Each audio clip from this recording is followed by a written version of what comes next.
Hey, welcome back to Operations Unfiltered, the podcast that takes you behind the scenes of influencer and talent management. I'm your host and your favorite marketing project manager girly, Zarina. I'm also the queen of systems, workflows, and good vibes, especially when those vibes are cost effective. Today, we're talking about something that should be simple, something that used to come naturally, but somehow ended up in a corporate strategy deck. I'm talking about the business of being nice. Yes, being nice is officially a business model now. So let's get into it. Okay, back in the day, let's say like early 2000s, before the recession, before iPhones simply sucked out our souls, holidays shopping had a certain magic. People were friendly, associates were cheerful. Your grandma would take all day in Boscov's chatting with the cashier, and nobody complained because we all had patience. The customer service culture was rooted in actual connection. But now we're in an era of the overstimulated shoppers, underpaid, severely underpaid retail workers, self checkouts, and the please tell me why I'm being asked to tip after grabbing my own order energy. Somewhere along the line, the natural niceness of holiday shopping just disappeared and retailers noticed. So now they're orchestrating it. Here's where things get interesting. According to News Nation, Good Morning America, Today Show, et cetera, many major brands, including Target, are actually requiring associates to be nice this holiday season. Yes, they are requiring it. So let me break it down. Target is rolling out something called the 10-4 rule.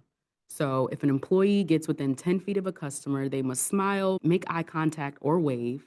If they're within 4 feet, they must verbally greet you, something like, how's your day going? Can I help you find something? Do you want a red card? Okay, they didn't say the last one, but you get the idea. Retailers are literally scripting friendliness into the job expectations. And this isn't random, this is strategy. Yes, this is not random because this year's holiday hiring is down massively. Analysts are saying it might be the weakest seasonal hiring surge since the Great Recession. So, what do you do when you have fewer workers? You maximize the humans that you already have. Every smile becomes a KPI or a key performance indicator, and every greeting becomes a conversion opportunity. You're essentially customer servicing for two. And because companies know customers are stressed and budgets are tight, they're betting that a warm interaction might push someone from just saying, I'm just here to look, to let me grab this before inflation or tariffs hit again. So if you're like me, you're probably thinking, well, why are they doing this? And there's a few different reasons. So let me go down the list. The first one, retail foot traffic is down, clearly, because people are online. I'm online. I'm one of those people who love a good Amazon purchase. People are shopping on TikTok Shop. People just don't feel like dealing with crowds, going to stores, and them not having what you're looking for. So stores need to differentiate the in store experience. Number two, consumer frustration is up.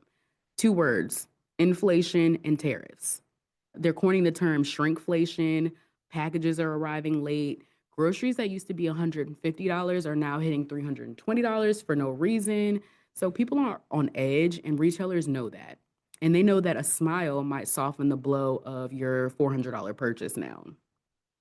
The next thing is holiday performance is make or break.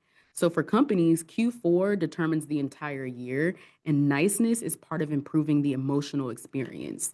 So research shows that emotional experience leads to higher customer loyalty, more purchases, and fewer returns. The next thing I've noticed is that short staffing equals higher stakes. If fewer people are working, every touch point matters more. Niceness becomes optimized, streamlined, even if you think about it. We're in the era of operationalized kindness. It's like transactional. Everything is has a motive, you know?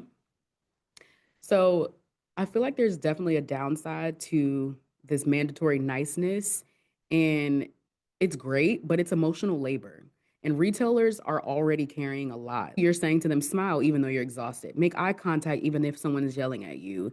And greet the customer even if they have AirPods in and they clearly don't want to be bothered by you. So it becomes less about kindness and more about compliance and following the rules. And that honestly raises a question about worker well-being, because if someone doesn't want to smile, or if they're overwhelmed, or if they're distracted, stretched thin, forcing them doesn't help the customer or the employee.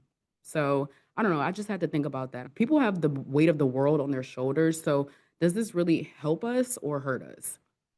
And honestly, some workers worry that this burden might put on a fake notion that this is a positive environment or a positive experience, even when the store is understaffed or extremely busy or they're not getting the support that we need. So, overall, if you put your operations lens on it, in my project manager hat, this is where business of being nice gets fascinating because retailers aren't just pushing friendliness because it feels good. They're doing it because customer engagement increases the amount of time you'll spend in the store, increased dwell time, as they call it, increases the basket size. The longer you're walking through Target, the more stuff magically just ends up in your basket.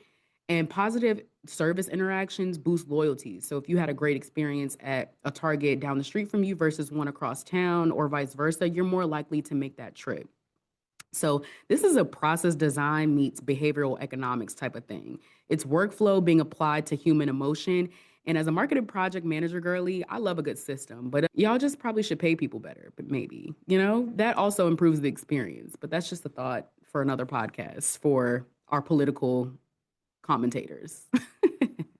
So here's the $1 million question. If niceness is forced, is it still nice? Or do customers pick up on the fact that employees are simply just checking boxes? Does the smile feel genuine or like HR told them to do it or they risk getting written up? Are we creating a warmer holiday experience or turning human interaction into KPIs? These are food for thought, questions that need answers. But here's my take.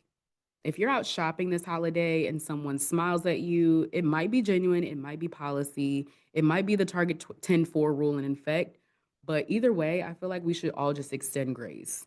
I've worked in retail, I worked at Carter's, the baby store, and retail is hard, especially during the holiday seasons, especially in Q4. Money is tight, everybody's tired, people are working long shifts. People are literally just trying their best to survive because while these big organizations and companies have turned niceness into a business strategy, the people that are doing the work, they're still humans. So, yeah. That's the food for the thought. That's food for the thought. That's food for thought. That's my moral of the story. And that's it for this episode of The Business of Being Nice. Niceness used to have a vibe, then it became optional, and now it's a line item for holiday operations planning. So, moral of the story, extend grace this holiday season. That's it for this episode of Operations Unfiltered. Don't forget, I'm your host, your favorite marketing operations project manager, Girly. Follow me on Instagram at Lady Z Says, at Operations Unfiltered, and I will see you next time.